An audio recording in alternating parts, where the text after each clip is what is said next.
So here's Greenspan sitting there under oath, and he's asked this question by Congressman Paul Ryan. Don't you agree with me that now is the time to begin to move toward a system of personal retirement accounts? This is privatizing Social Security.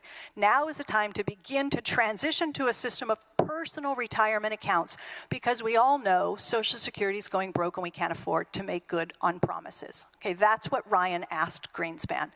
And Greenspan said, no, I don't agree with you. I don't agree with you at all. And then he goes on to say, and the quote is here. All right, so the first part is here. There's nothing to prevent the federal government from creating as much money as it wants and paying it to someone. Whoa. When did anybody ever go on TV and tell you that?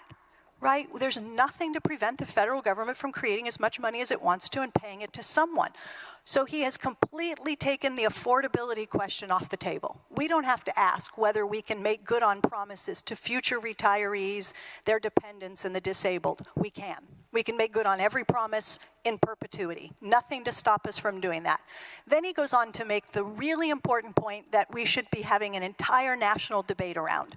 And his next sentence is this.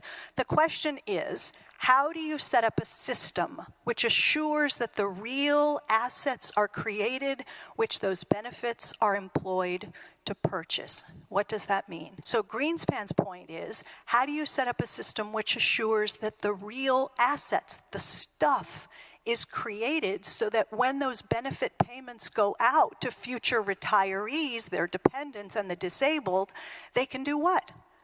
Spend that money into an economy that is productive enough, there's enough stuff being produced that we don't get what kind of a problem? Inflation, I heard it.